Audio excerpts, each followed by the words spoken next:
നമ്മളൊന്ന് ആലോചിച്ചു. അബ്ദുൽ ഹക്കീം അസ്സരിയോട് ഒരു ക്രിസ്ത്യാനി ചോദിക്കുകയാണ്, എന്താ ചോദ്യം അറിയോ? അല്ല ഉസ്താദേ, നിങ്ങൾ കാന്തപുരത്തിന്റെ മോനല്ലേ? അതെ. നിങ്ങൾ മുസ്ലിം അല്ലേ? അതെ. നിങ്ങൾ ഇങ്ങനെ പ്രസംഗിക്കുന്നത് കേട്ട് നിങ്ങളുടെ നോളജ് സിറ്റിക്ക് എന്തൊക്കെയോ പ്രശ്നം ഉണ്ടായപ്പോ നിങ്ങൾ 313 ബദരീങ്ങളെ വിളിച്ചാണ് ദുആ ചെയ്തതെന്ന് കേട്ടു. നോളജ് സിറ്റിയുടെ പ്രവർത്തന മേഖലയിൽ ഒരുപാട് തടസ്സങ്ങളുണ്ടായി, ഒരുപാട് പ്രതിബന്ധങ്ങളുണ്ടായി. അപ്പോഴൊക്കെ നമ്മൾ ബദരീങ്ങളെ വിളിച്ചുകൊണ്ട് പ്രാർത്ഥിച്ചു. നമ്മൾ ബദരീങ്ങളെ വിളിച്ചുകൊണ്ട്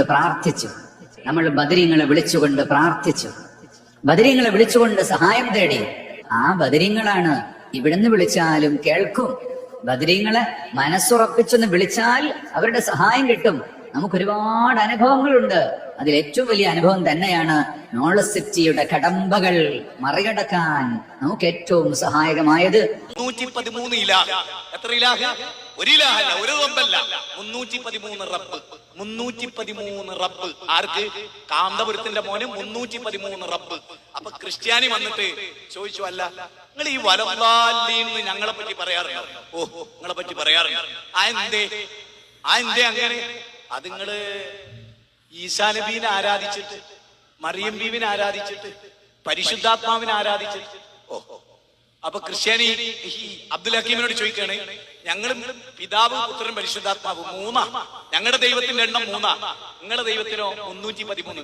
അപ്പൊ ഞങ്ങളാണോ വലല്ലാലീൻ? നിങ്ങളാണോ? അതുകൊണ്ട് ഇവിടെ ഇരിക്കുന്നവരോടൊക്കെ എനിക്ക് പറയാനുള്ളത് അറിയോ?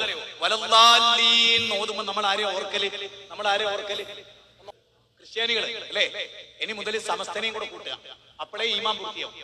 ഇനി മുതൽ വലല്ലാലീൻ പറയുമ്പോ സമസ്തയും കൂടി ഉൾപ്പെടുത്തിയിട്ടില്ലെങ്കിൽ നമുക്ക് ദീൻ അറിഞ്ഞുകൂടാ. നമ്മൾ മതം പഠിച്ചിട്ടില്ല. മുജാഹിദുകൾ ഇനിയും മതം പഠിക്കേണ്ടിയിരിക്കുന്നു എന്ന് എനിക്ക് പറയേണ്ടി വരും.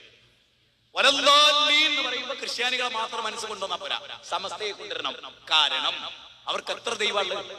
സമസ്തക്കാർക്ക് എത്ര ദൈവമുള്ളത്? ലോകത്തെ ക്രിസ്ത്യാനികൾക്ക് സംഭവിച്ചെന്താ ചിന്തിച്ചിട്ടുണ്ടോ? എപ്പോഴെങ്കിലും ചിന്തിച്ചിട്ടുണ്ടോ? നിങ്ങൾ ആലോചിച്ച് നോക്കും. മക്കയിലെ അബൂജഹൽ നബീനോട് ചോദിക്കുന്ന ഒരു ചോദ്യം ഉണ്ട്, അത് മാത്രം മതി നമുക്ക് ഹക്ക് ബോധ്യപ്പെടാൻ. 38-ാം അധ്യായം 5-ാമത്തെ വചനം. എന്താ ചോദ്യം? അജാലല്ലാലിയത ഇലാഹൻ വാഹിദ ഇന്ന ഹാദാ ലശൈഉൻ നുജാബ്. അബൂജഹൽ ചോദിക്കുകയാണ്, ഞങ്ങൾ ഇബ്രാഹിം നബിനെ വിളിക്കുന്നുണ്ടായിരുന്നു, ഇസ്മായിൽ നബിനെ വിളിക്കുന്നുണ്ടായിരുന്നു, ലാത്ത ഉസ്സ മനാത്ത വിളിക്കുന്നുണ്ടായിരുന്നു, വദ്ദ് സുവാ യഹൂസി യഹൂക്ക് നസ്ർ ഖുബിലി ഇവരൊക്കെ ഞങ്ങൾ വിളിക്കുന്നുണ്ടായിരുന്നു, ഉസൈർ നബി ഞങ്ങൾ വിളിക്കുന്നുണ്ടായിരുന്നു. മുഹമ്മദ് നബി വന്നിട്ട് പറയാണ്, ഓരോന്നും വിളിക്കരുത്, അള്ളാനെ മാത്രമേ വിളിക്കാവൂ. ഖുർആന്റെ വചന സൂറത്തു സാദിലെ 5. അള്ളാനെ മാത്രം വിളിക്കണത് എന്തൊരു കൗതുകാണ്.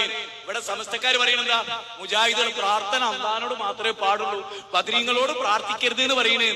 അതെന്നാണോ അബൂജഹലിന് സംഭവിച്ചത്? അതെന്നെ അബൂജഹലിന് സംഭവിച്ചത്. മനസ്സിലായോ?